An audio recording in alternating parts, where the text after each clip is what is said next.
Le jubilé de platine de la reine Elisabeth II avait un goût bien plus particulier que d'habitude cette année.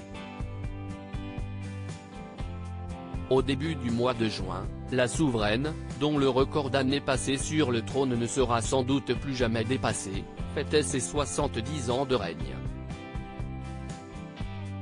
Un exploit qui a mis l'alarme à l'œil de plusieurs personnes, à commencer par les fans évidemment mais aussi le prince Charles. À l'époque, le futur héritier prenait conscience qu'il s'agissait sûrement du dernier anniversaire de la sorte célébré par sa maman. Voir une foule aussi dense réunie devant le palais de Buckingham pour applaudir la reine fut un trop-plein d'émotions. Même la principale intéressée, qui ne devait pas apparaître sur le balcon en raison de sa fatigue et de ses pépins de santé, semblait avoir essuyé une larme devant tout l'amour que le peuple britannique était en train de lui donner. Cet amour, la souveraine en avait bien besoin.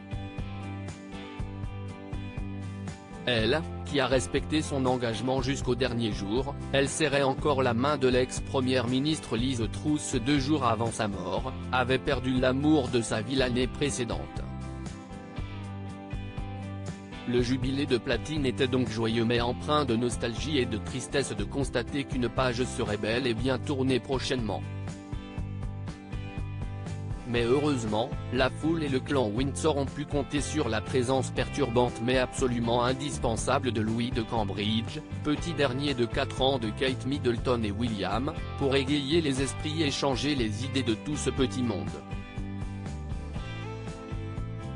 Grimace, mots boudeuses, cris. Louis, star du jubilé. Si l'événement était très important pour la famille royale, autant dire que regarder des chevaux et des soldats passer au ralenti pendant des heures sans rien faire ou saluer la foule de longues minutes n'a rien d'intéressant pour de jeunes enfants. Certes, George, 9 ans, et Charlotte, 7 ans, ont réussi à faire bonne figure mais ce fut défi impossible pour le petit Louis. Alors Monsieur Scène est donné à cœur joie, pour le plus grand bonheur des admirateurs de la couronne.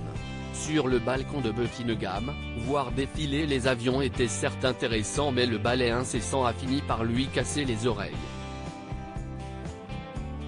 À chaque passage, Louis se bouchait littéralement les oreilles, sa grande sœur aussi, pour protéger ses tympans et ne tenait plus en place.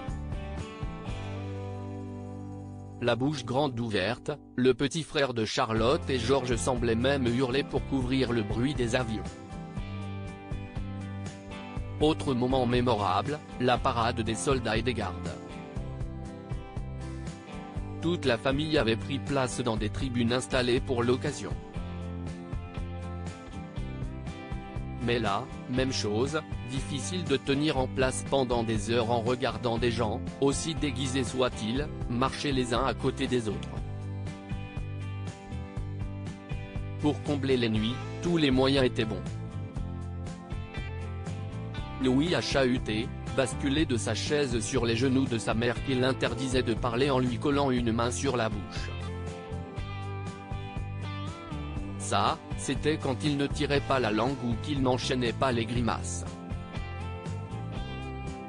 Même son oncle pourtant imposant, Mike Tindall, n'a pas réussi à raisonner le petit garçon et à le faire se tenir tranquille.